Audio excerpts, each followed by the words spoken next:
जय हिंद दोस्तों, ये हमारा कक्षा 10 का बहुत ही इंपॉर्टेंट प्रश्न है, ये जो कि रेलगाड़ी से संबंधित है। और इस टाइप के जो रेलगाड़ी वाले सवाल जो होते हैं, बच्चा कंफ्यूज हो जाता है इसको देख के और वो सॉल्व नहीं कर पाता। अगर सॉल्व करता भी है तो कहीं ना कहीं मिस्टेक कर देता है। तो इसको हम बहुत आसान तरीके से कराएंगे, इसको ध्यान से समझिएगा।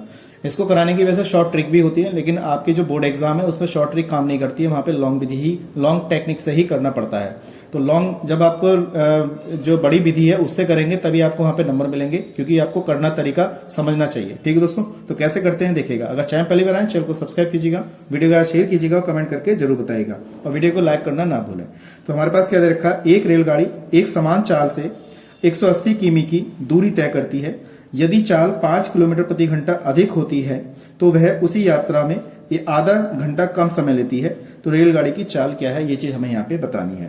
तो कैसे करेंगे देखिएगा। तो सबसे पहले मान लेते हैं, माना रेलगाड़ी की चाल, हमने माना रेलगाड़ी की जो चाल है वो हम कुछ भी मान सकते हैं। हमने x मान लिया, कितनी मान ली, x किलोमीटर प्रति घंटा, हमने ये मान ली।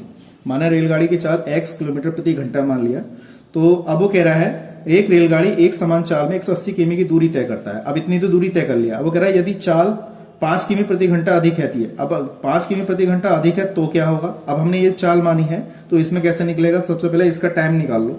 तो हम जानते हैं चाल बराबर दूरी बटे समय होता है। तो सबसे पहले हम इतनी लाइन का हम जो समय निकाल रहे हैं वो निकाल रहे हैं। तो चाल बराबर क्या होता है, दूरी बटे समय हमारे पास सूत्र होता है। तो वो समय तो ज्ञात करा रहा है, तो यहाँ पे हम समय निकाल लेंगे। पहले तो हम समय निकालेंगे, तो यहाँ पे समय यहाँ लिख देंगे और हमारे पास जो दूरी, और ये क्या हो जाएगा, दूरी बटे चाल हमारे पास इस तरीके से फॉर्मूला बन जाएगा।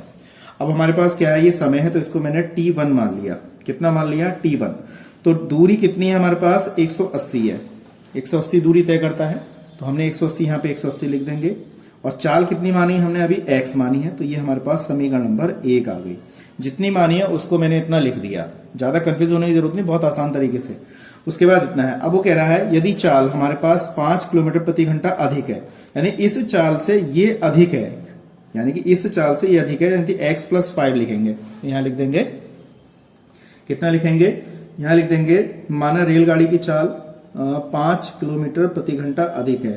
5 किलोमीटर प्रति घंटा रेलगाड़ी की चाल अधिक है।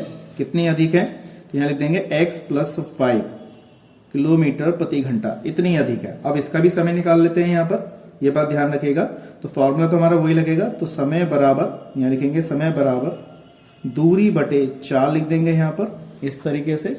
और समय यहाँ पे दूसरी, क्योंकि दूरी दूसरी उससे चल रहा है तो उसका T2 लिखेंगे। तो दूरी कितनी थी हमारी, 180 थी, और यहाँ पे कितना था, x + 5। तो ये हमारे पास समीकरण नंबर 2 है।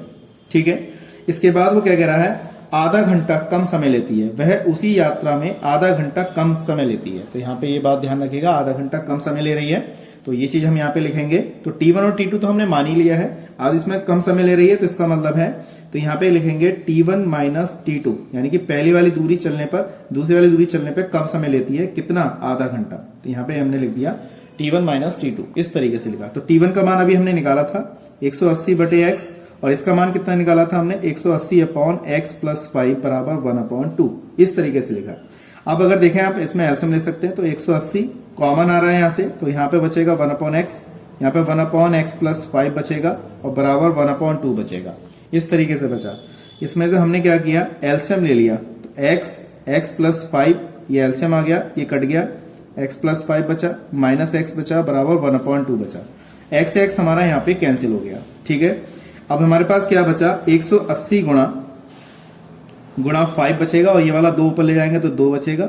नीचे हमारे पास क्या बचेगा, x² + का 5x बराबर 1 बचा है यहाँ पर। अब इसके ये वाला 2 तो धर ले गए, अब ये इसकी गुणा कर लीजिए। अब गुणा करते हैं हम यहाँ पे। अब देखिए हमारे पास क्या बचेगा, तो ये बचेगा x² + का 5x बराबर, इन सबकी गुणा करके, तो 18 × 5 = 90, 9 दूनी 18, यानी कि 1800, ये आ गया। अब इसको सही तरीके से लिख लो। तो x² + का 5x - के 1800 बराबर कितना आ गया, 0 आ गया। ये हमारा 1800 है। ठीक है दोस्तों। अब इसके हम क्या करेंगे फैक्टर। तो गुणा करने पे तो 1800 आना चाहिए और जोड़ने घटाने पे हमारे पास कितना आना चाहिए, 5 आना चाहिए। अब इसको करने के तरीके हैं, अगर आप चाहें तो इसको डायरेक्ट भी कर सकते हैं, वरना धराचार्य नियम का भी प्रयोग कर सकते हैं। अब ज्यादा बड़ी संख्या है तो गुणनखंड कहां तक करते फिरोगे, तो धराचार्य नियम लगा सकते हैं। तो ax² प्लस का bx प्लस c बराबर 0। तो a की वैल्यू यहाँ पे 1 है, b की वैल्यू हमारी 5 है, c का मान माइनस के 1800 है, हमने लिख दिया। अब बस इसको क्या करना है, सॉल्व करना है। तो यहाँ पे लगा दीजिए, देखो x बराबर minus b plus minus under root b² minus 4ac upon में 2a। तो x बराबर माइनस बी यानी कि 5 है, अंडर रूट में b का मान 5 यानी कि वर्ग कर दिया 25 हो गया, माइनस के 4 इंटू 1 इंटू c का मान कितना है 1800, माइनस के 1800 है, अपॉन में 2 इंटू 1। इस तरीके से मैंने यहाँ सारी वैल्यू लगा दी।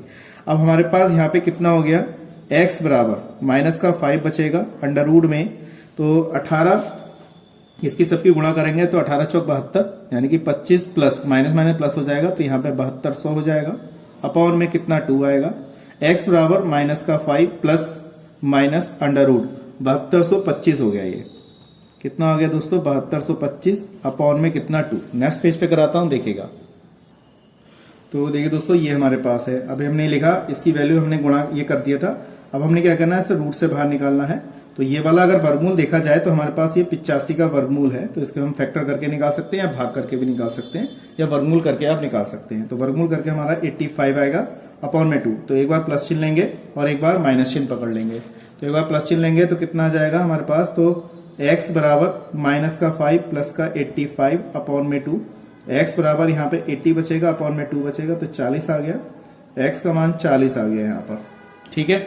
और एक बार माइनस पकड़ लेंगे तो x बराबर माइनस का 5 माइनस का 85 अपॉन में 2। तो x बराबर माइनस का 90 अपॉन में 2, तो यहाँ पे माइनस का 45 बचेगा। तो x बराबर कितना आ गया, माइनस का 45 आ गया।